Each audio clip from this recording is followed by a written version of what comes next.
Le peloton du capitaine Brachet est en embuscade pour un contrôle de vitesse. Posté en haut d'un talus, derrière un transformateur, les gendarmes se font discrets. 90 putain, oui.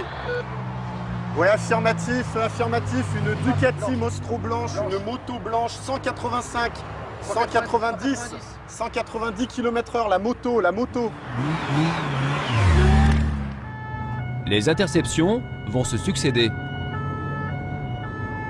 Alors 165, immatriculé en 69, quelle marque de voiture? 165 les gars, allez.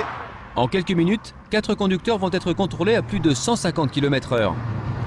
C'est la grise? Ouais. Mais très rapidement, les gendarmes vont être repérés. Et c'est à l'occasion de cette interpellation que le capitaine Brachet va s'en rendre compte. Vas-y. Bonjour, monsieur le motorisé de Chambéry. Oui, vous avez été pris en excès de vitesse. L'autoroute s'est limitée à 130 km/h, oui. Vous avez été enregistré à 159. C'est pas possible, 159 c'est impossible. Ah, non. On vous a signalé une vitesse de 130. Le conducteur conteste formellement. 135, 137. Une attitude qui, dans un premier temps, ne surprend pas l'officier de gendarmerie. C'est embêtant, qu'est-ce qui se passe là? Pourquoi est-ce qu'il conteste? Parce que c'est classique, je veux dire, vous n'êtes pas censé non plus systématiquement reconnaître l'infraction. Il joue sa carte. Ok, voilà. Mais le chauffard présumé a un argument de poids. Je vous assure. Il n'était pas en excès de vitesse, car juste avant le contrôle radar, il a été prévenu. J'ai vu en plus les agents qui étaient sur le côté gauche, et pour preuve, c'est lui qui m'a signalé.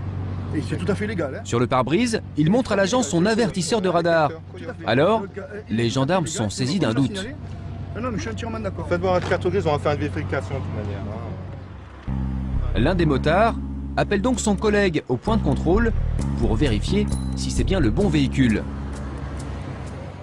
Ok, salut. Et il y a comme un problème. La marque et la couleur de la voiture correspondent bien, mais pas le modèle. Alors un ML. Le MLGI, il y a peut-être un doute, on va dire. Effectivement. Il y a peut-être un doute sur votre véhicule. Non, mais j'en étais persuadé, monsieur.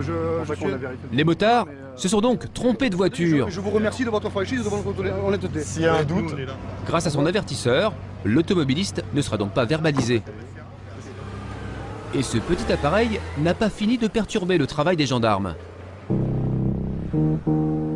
Une demi-heure après le début du contrôle, les motards sont au chômage technique. Il n'y a plus de voiture à intercepter. C'est pénible là. Comme par magie, la vitesse moyenne des véhicules est passée de 145 à 130 km/h. Et apparemment, les fameux avertisseurs y seraient pour quelque chose. c'est de bonne guerre. Convoi des véhicules sur la voie d'en face, donc en sens inverse du contrôle.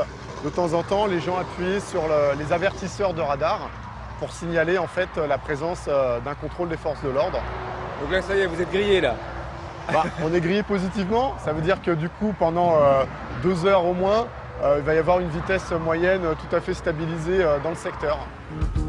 Jusqu'à maintenant, en France, les pouvoirs publics s'accommodent des avertisseurs de radar. Mais d'autres pays ont déjà pris des mesures radicales. En Allemagne et en Suisse, ils sont formellement interdits.